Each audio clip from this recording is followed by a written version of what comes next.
प्राण भले चले जाएं, पर अब हम अगर गृहस्थ में हैं तो पराई स्त्री का काम भाव से न तो दर्शन करेंगे, न संभाषण करेंगे, न स्पर्श करेंगे। अगर आपको सुमति बढ़ानी है, संपत्ति बढ़ानी है, सुख में निमग्न होना है, दुख से बचना है, तो प्रार्थना मान लीजिए ये खिलवाड़ नहीं है। पर स्त्री गमन सीधे दुर्गति है।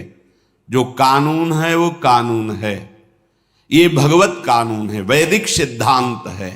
और हमारा मन जब तक सिद्धांत से नहीं चलेगा तब तक भले कोई बाहर दंड दे ना दे, हमारा हृदय हमको दंड देगा, जलाएगा। ऐसी परिस्थिति पैदा होगी कि आप जलते रहोगे बिना किसी कारण के। प्रार्थना है ये मन के बहकावे में और ऐसे लोगों का संग जो कि अरे मनोरंजन है, मनोरंजन नहीं, तुम्हारा सर्वनाश है। क्या कमी थी रावण में? महान देव वंदित पुलस्त जी का अंश है, पुलस्त जी के अंश से प्रकट हुआ। विश्रवा जी, पुलस्त जी ही ने अपना दूसरा रूप धारण किया। वैसे भी पुत्र को आत्मा ही कहते हैं। ऐसे पावन वंश में परम पवित्र ब्रह्म ऋषि है पुलस्त जी, और तपस्या में अद्वितीय है रावण। साक्षात ब्रह्मा जी प्रकट होकर जो तुम्हारी इच्छा हो वरदान मांगो। उत्तम कुल में प्रकट हुआ। ब्राह्मणत्व जहां छाया हुआ है, ऐसे ऐसे पिता से, जहां तपस्या का धनी है और बुद्धिमान समस्त वेदों का पारंगत है, साधारण नहीं है, असाधारण है। शिव आराधना अपने प्राणों की भी आहुति देने के लिए तैयार है। इष्ट देव भगवान शंकर के लिए कई बार अपने शीश उतार कर चढ़ाए, कई बार अपने भुजाओं में झूला झुलाया। कैलाशपति भगवान शिव को मैं कैलाश सहित बलशाली चलत दशानन डोलत अवनी, जहां पृथ्वी में चरण रखता तो झुक जाती धरती। जिस लोक में जाके भुजा ठोक देता लोकपाल भयभीत हो जाते। क्या वैभव में कमी थी उसके? सोने की लंका थी। पर स्त्री गमन का स्वभाव एक भयानक दोष, पर स्त्री गमन का स्वभाव उसका सर्वनाश कर दिया, सर्वनाश कर दिया इसी स्वभाव ने। और उसमें जो भी आप ढूंढो सब कुछ मिलेगा उसमें। बहुत ही प्रवीण, बहुत ही बलशाली, प्रताप, सब कुछ अंदर था। एकमात्र दोष, आग लग गई पूरे वैभव में, पूरी उसकी पवित्रता में। और बंदर पैरों से खोपड़ी ऐसे जैसे फुटबॉल ऐसे मारते थे। मंदोदरी रो के कह रही थी, राम विमुख असहाल तुम्हारा। भगवत विमुख होने के कारण ये दोष तुम छोड़ नहीं पाए। हम तुम्हें बार बार पैर पड़ के समझाती रही, और आज तुम्हारी ये दशा है कि तुम्हारे कुल में कोई रोने वाला नहीं। शब्द याद कर लो। ये परिस्त्री गमन, ये बहुत बड़ा अपराध है, जिसे आज लोक व्यवहार में एक मनोरंजन माना जाता है। चाहे वो परिस्त्री गमन हो या परपुरुष गमन हो। सावधान हो जाओ, तुम्हारे पुण्य क्षीण हो जाएंगे। सावधान हो जाओ, तुम्हारी आयु नष्ट हो जाएगी और तुम्हारी बुद्धि भ्रष्ट हो जाएगी, और तुम अंदर से ऐसे अपराध करोगे कि भयभीत बने रहोगे। देख लेना, ये परिणाम लिख लो। जिनको समझ में आता है अरे तो सब क्या है, तो आगे देख लेना क्या है। अगर कुमति को दबाकर सुमति को बढ़ाना है तो नियम ले लो, चाहे प्राण निकल जाए, पर पराई जिसका हम पाणी ग्रहण किए हैं उसके सिवा किसी और स्त्री के साथ काम संबंध नहीं। अगर ये नियम निर्वाह कर ले गए तो बहुत कुछ जीत जाओगे, क्योंकि सबसे बड़ा शत्रु यही काम है। ये बड़े बड़े ज्ञानियों का भी वैरी है, फिर साधारण पुरुषों की तो बात जाने दो। पर नियम में बड़ी सामर्थ्य है।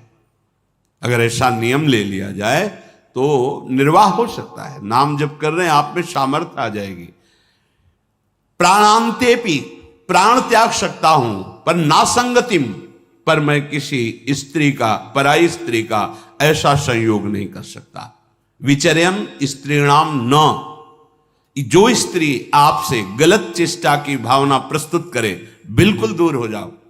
वो भगवान की माया से मोहित होकर आपको भ्रष्ट करना चाहती है।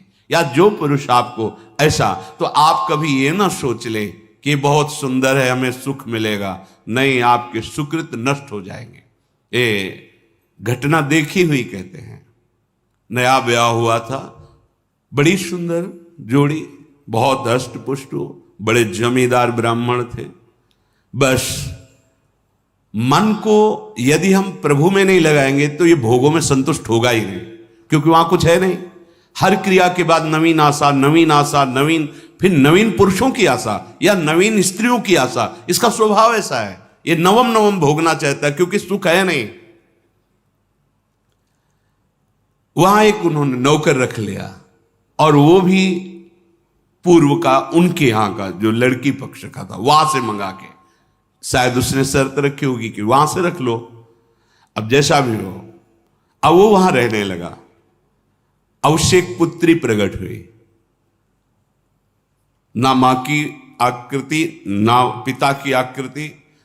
तो पिता को लगा कि, तो उसने पूछा कि आप नाराज मत हो ना, पर मुझे लगता है कि क्या आपका आचरण गलत है क्या? नहीं, ऐसा कुछ नहीं। पर वो प्रवीणता अपनी बुद्धि से समझ गई कि हमें लगता है ये हमें इस बात में दंड देंगे, जान। चाय में जहर मिला करके उसको दे दिया पति को। अब वो पधार गया तो उनके जो पिता थे, वो पक्का प्रमाण हो गया किसी ने दिया है। उसने अपनी सारी संपत्ति आवेश में, क्रोधावेश में, एक क्षत्रिय बलवान जो परिवार था उसके नाम कर दी। ऐसी दुष्टा को बिल्कुल हम अपने, चाहे भीख मांग के खा लें, अपनी जमींदारी नहीं देंगे। इधर ये हुआ, उधर वो पकड़ गई पुलिस से, बात उसने स्वीकार की, उसको जेल हुआ। बच्चे भीख मांगने लायक, जो छोटे छोटे, पूरा परिवार नष्ट। पति जहर से नष्ट हुआ, वो जेल में, बच्चे ऐसे, पूरी जमींदारी दूसरे, सर्वनाश। कभी कहीं किसी का मंगल नहीं हो सकता। अगर आपको अभी मौज मस्ती लग रही हो ना, ये तो सुनने को आ रहा है, हमारा तो कुछ नहीं, पुण्य चल रहा है, पुण्य छीण होने दो, जल्दी पुण्य छीण होने दो, फिर तुम देखना जब तुम्हारा हिसाब आएगा तब तुम्हें समझ में आएगा कि शास्त्र में जो लिखा है वो सत्य लिखा है। सब अनुभव करके देख लो। शास्त्र विरुद्ध आचरण तुम्हें भयभीत रखेगा। जिसके सामने नहीं झुकना चाहिए उसके सामने झुकना पड़ेगा तुम्हें, क्या क्या देखना पड़ेगा। इसलिए विश्वास कर लीजिए, भले प्राण चले जाएं, प्राणांतेपि न संगतिम विचरयन।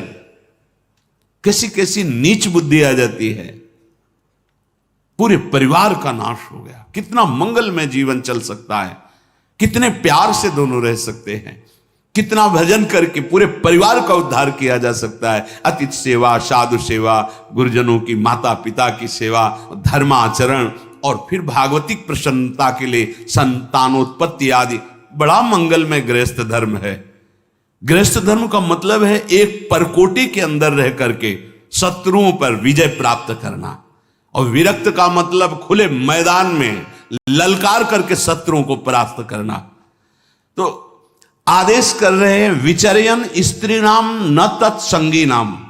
जो पुरुष आपके पास बैठकर गंदी बातें सुनाता हो, गंदे दृश्य दिखाता हो, गंदी चेष्टाओं का परिचय कराता हो, ऐसे पुरुष का त्याग और ऐसी स्त्री का त्याग जिसके संग से आपका अपना धर्म नष्ट हो जाए, बिल्कुल नहीं। सावधान। अगर भूल हो गई है तो आज से सावधान हो जाओ। अब लो नशानी, अब ना न सही हो। प्रार्थना मान लो, ना इस लोक में सुख मिलेगा ना परलोक में।